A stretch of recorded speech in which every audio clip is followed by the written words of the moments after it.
What's up, beautiful people? Kirby Hasseman here, trying to deliver you just a little bit more marketing joy. And today's episode actually comes from a live speech that I gave in January at Skucon. I talked about finding your perfect target, your perfect customer, attracting them, and reaching them. So let's take a listen or a watch on this DMJ 101.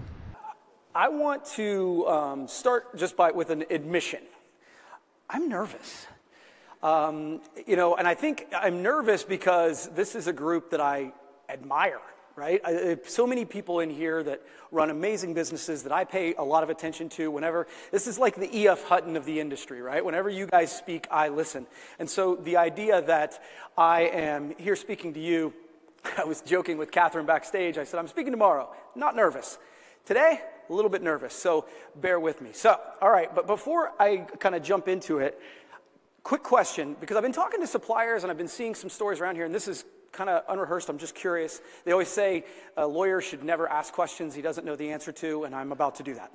So I've been hearing stories that in 2023, many distributors and suppliers were down. So if you're willing to be a little bit open and transparent with me, by a show of hands, in 2023, how many of your sales were down?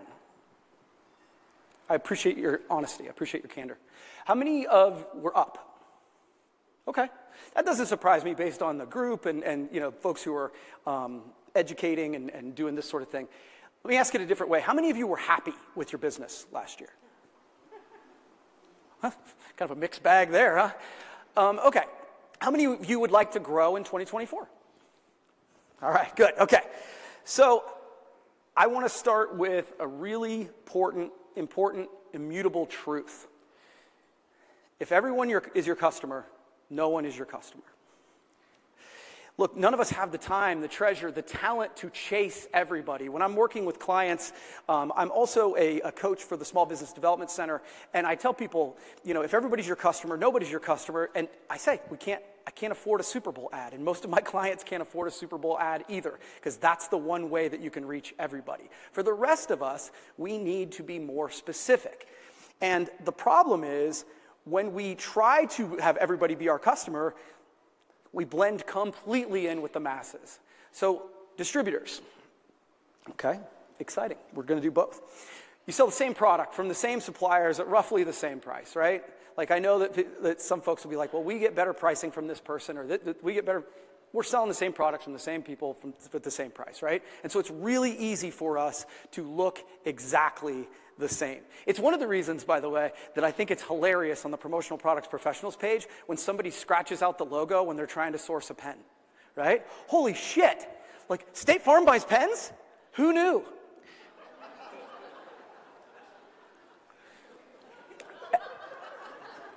Right? And suppliers, I hate to break it to you, but you have a similar problem, right? You have similar products that many of us can source from other places. They're, often about the same price. And, we often, and the other thing about it is most suppliers are using about the same marketing channels to get to all of us, right? It's whenever I'm out of the room and I'll be talking with our marketing director, and I'll have my email open, and I hear ding, ding, ding, ding, ding, ding, ding. It's 10 o'clock, and I'm getting emails from all the suppliers trying to stand out. Shift, click, delete, all of them. So you're not standing out, right? Even the things that you're trying to do to market and stand out, you're not standing out. So the other thing I'd say is even the things that we think are differentiators aren't actually differentiators.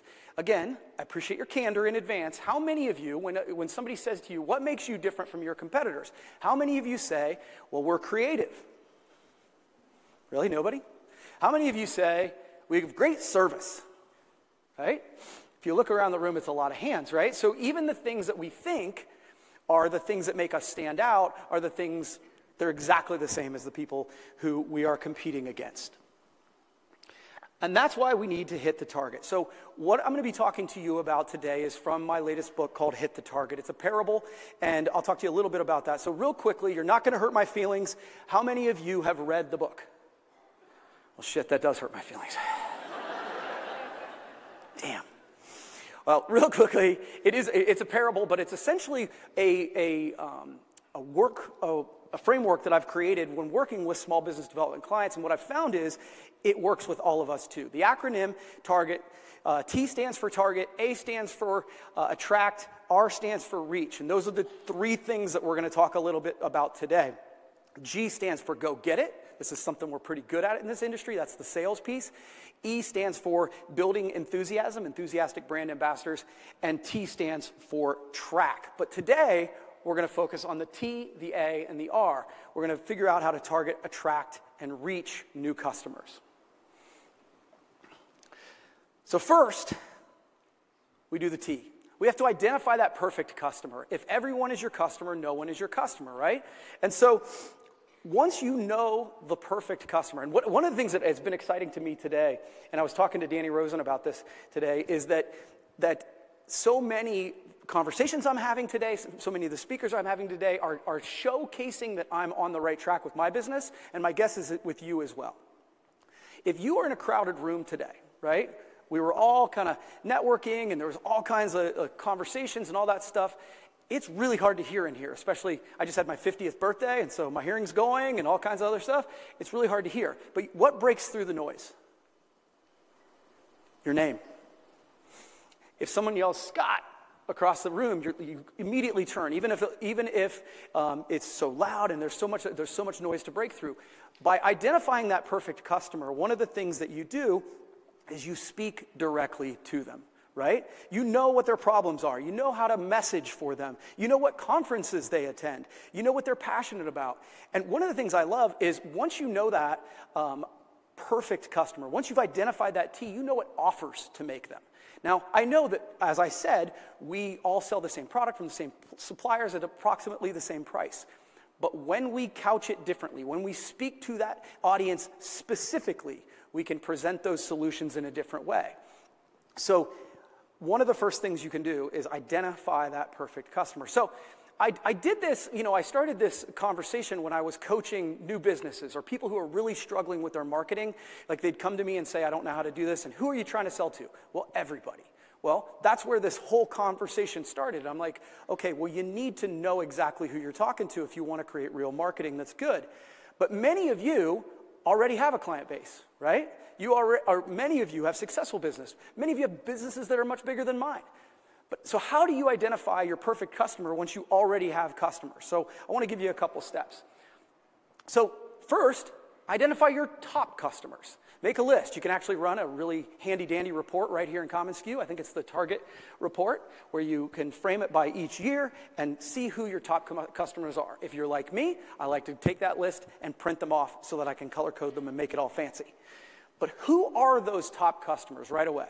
Second, what industries do you love working with, right? What are the ones that fire you up? What are the ones that, A, you get great margin from, right? What are the ones that you get to do really creative work with? Who are the people that value you? And I don't know if you're like this, but I am. I find that the people who value my creativity, that value what I do, I tend to do better work for them anyway, right? Who are the customers that you love? Maybe if you've printed them out, mark them in green.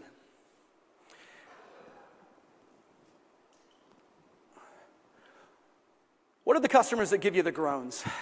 Based on that same list, maybe they're marked in red. I call them, this is the business equivalent of the runs, right? These are the ones that make your stomach upset, right? You see them come across the phone, you're like, oh my God, I got to deal with them again. They always want to beat me up on price. They don't want to hear any new ideas. Honestly, they're kind of jerks. Who are those people? And then we identify those clients, industries, and regions where you can do your best work and be joyful about it.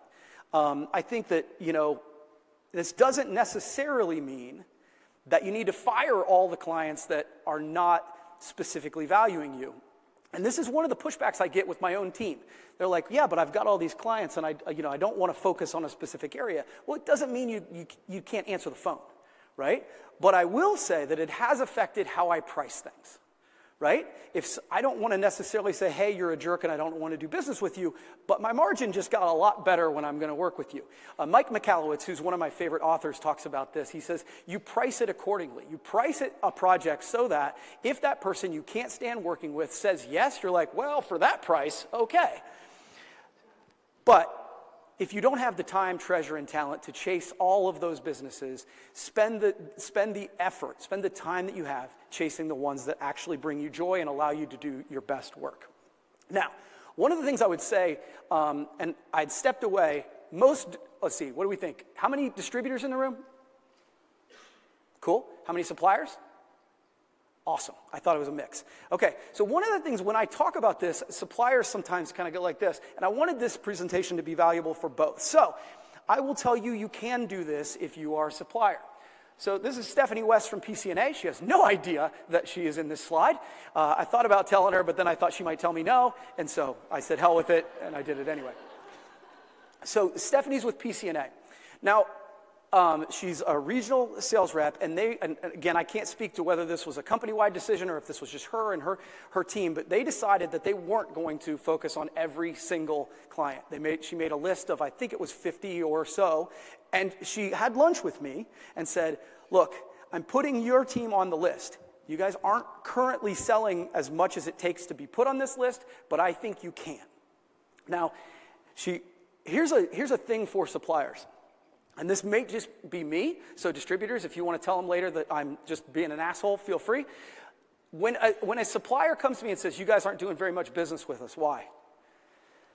It's not a great approach for me. It puts me on the defensive. I'm like, okay, clearly I'm doing something wrong.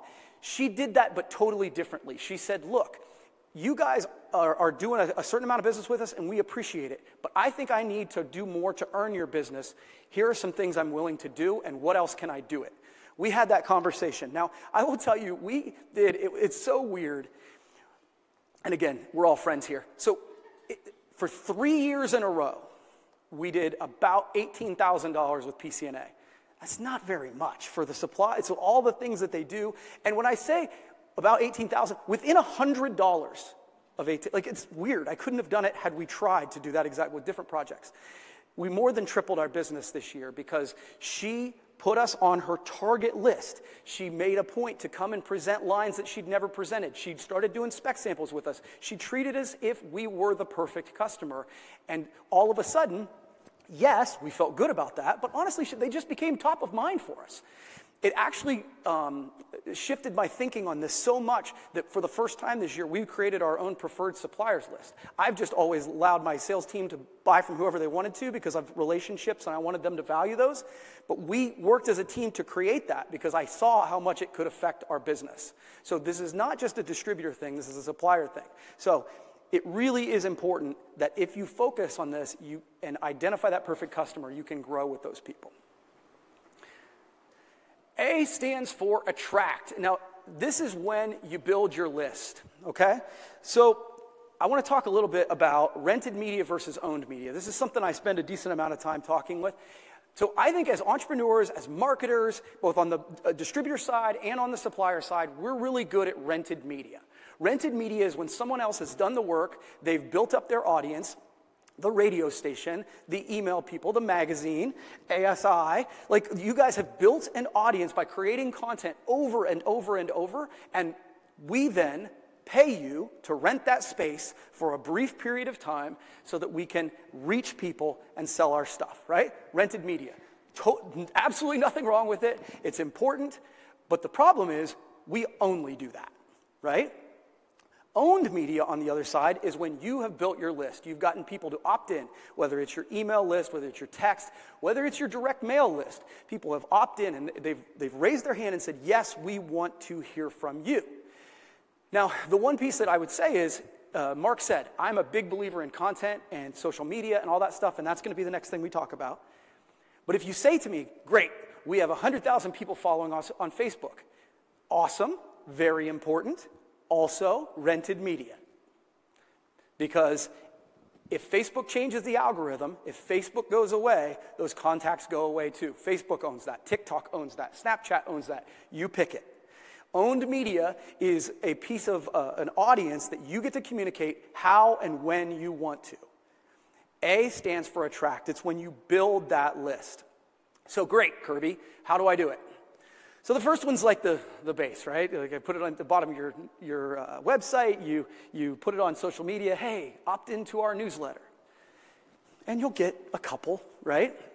And that's fine. You want to give people the opportunity to hear from you. If they're raving fans and they want to hear from you, ask them, right? Ask them to sign up, and that's fine. Next up, offers, freebies and specials. And I think that's one of the places where I see people in our industry do this and do it okay. They'll be like, okay, opt in and we'll give you a free setup. Opt in and we'll give you this, right? Some sort of freebie or special. And that's fine. That's kind of the next layer up. But again, it's pretty transactional, right? The big one for me is to create a lead magnet. So lead magnets, many of the people, this is one of the reasons why I was a little intimidated to give this talk, because I think this is a pretty, really smart group that I'm speaking to. So many of you heard this, but a lead magnet is something that essentially, that you provide a ton of value to that target audience where they're willing to give you that contact information because it solves a problem.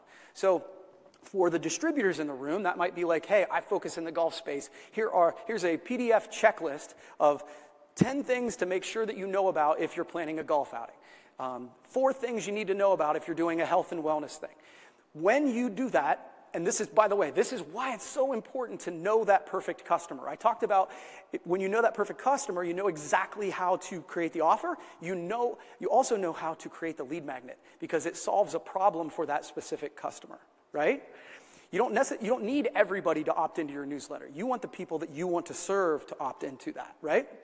So creating something of value that allows people to opt in, raise their hand, and say, hey, I want to hear from you. There's a ton of different things you can do, but yes, keeping it simple is also pretty valuable in doing this.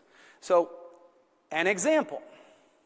So I am talking today. I said I'm doing the T, the A, and the R today. If you want the GET, I've created a PDF that is the Target Marketing Playbook. Julie knows about it.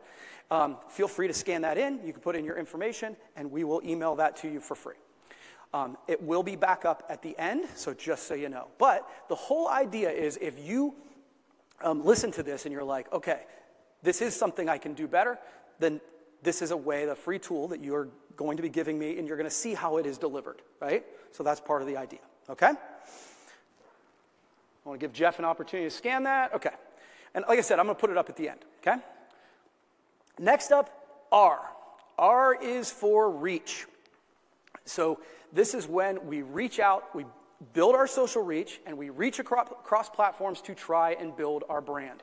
This is when we get uncomfortable, folks, right? So other than me, does anybody know, like, the folks who are on this screen? We have Ed Milet, Cody Sanchez, Alex Ramosi, John Acuff, and Gary Vaynerchuk. What do they have in common? Love it. They're really active on social media. True. High value content, podcasts. Anything else? Authors. That's true. What's that? Good looking. Right. All right. Oh, yeah, stop. They have giant brands. They have giant reach. They've built personal brands and reach by creating content and then creating value, just like what we've talked about, right? If they want to sell something today, Gary Vaynerchuk on the right, he's one of the OGs in the content stuff. He sold sneakers for a brief window where he just did a partnership with K-Swiss, and he decided to, I want to bring back K-Swiss and do some sneakers. You know who bought those sneakers? Me. Because Gary Vee was selling them, and I thought they were cool, right? Each one of these people are people that I follow on a regular basis, and they speak directly to me, and they provide me value. So whatever they recommend, I tend to listen to. But like I said, this is when it gets uncomfortable. This is when that voice in your head starts to get really loud. And I'll tell you, I actually did a thing about this. During the week of my book launch, I really battled with this.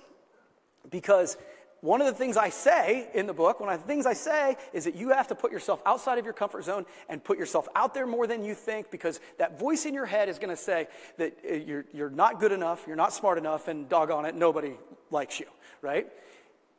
You're going to hear that voice say, it's too much. Nobody wants to hear from you anymore.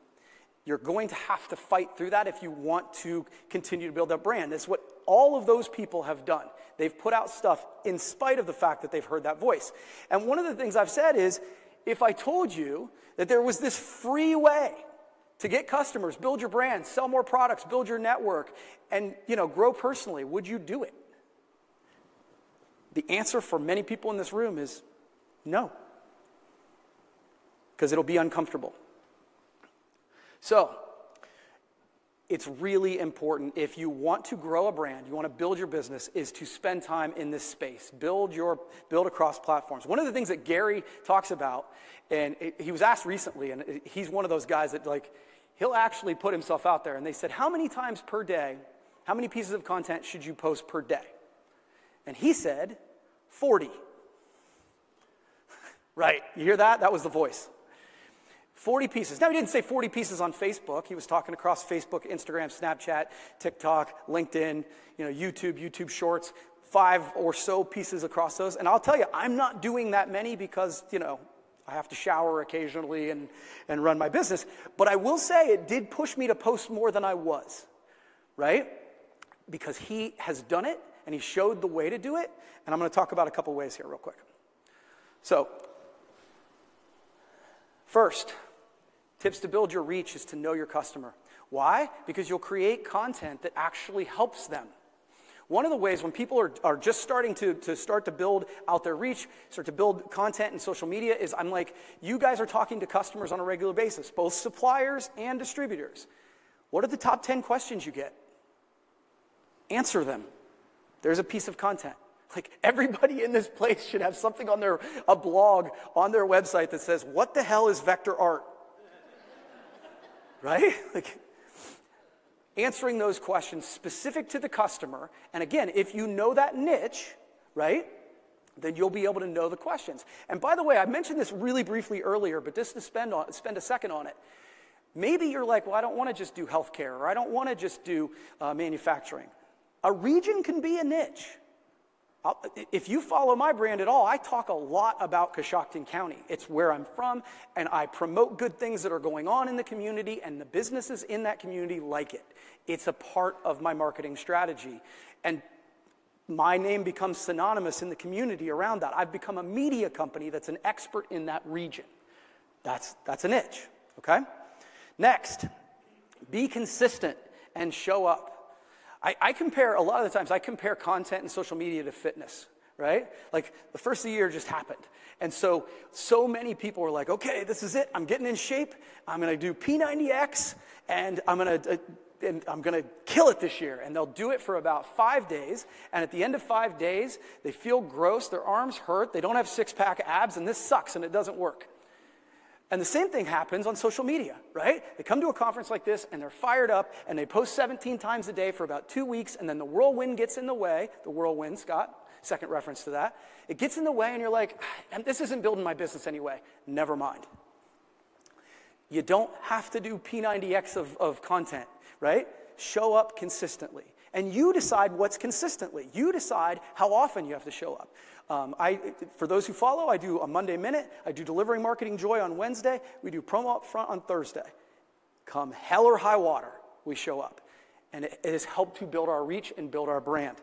And one of the things that was mentioned earlier is that how do you not get the call that you're like, hey, I think it was Denise who said it. It's Monday and I need some shit on Friday, right?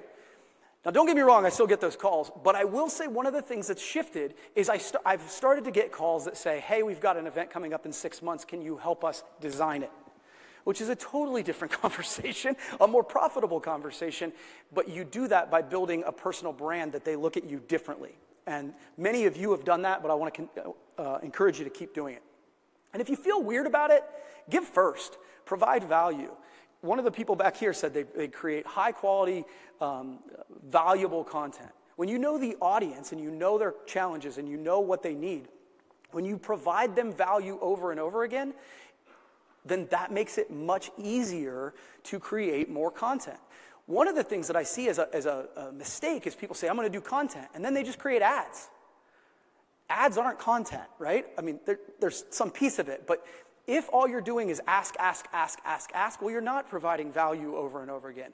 Answer questions. I think the book was by Marcus Sheridan. They Ask, You Answer. It is as simple as them saying, why are fiberglass pools better than concrete pools? Answer the questions. Don't try to sell anything. You become the expert. Give first.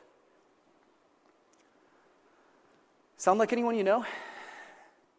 It's one of the things that I really respect about the gang here at Common Skew is I'm going to get this wrong, but I listen to Skucast all the time, and it talks about it is created for entrepreneurs in the promotional product space. They know exactly who they're talking to, and they create value on a regular basis, consistently, that answers questions, that takes on topics that are interesting and important to the audience in this room. They act like a media company, and they show up consistently. And it's one of the reasons that I respect all the things that's going on with Common Skew, and I respect so many people in the room. As I promised, if you want this, I want to put it up again, and I've got 1 minute left. So I think I hit my time. If you have any questions, I'm happy, and I'll be around here today. So thank you guys so much. I appreciate it.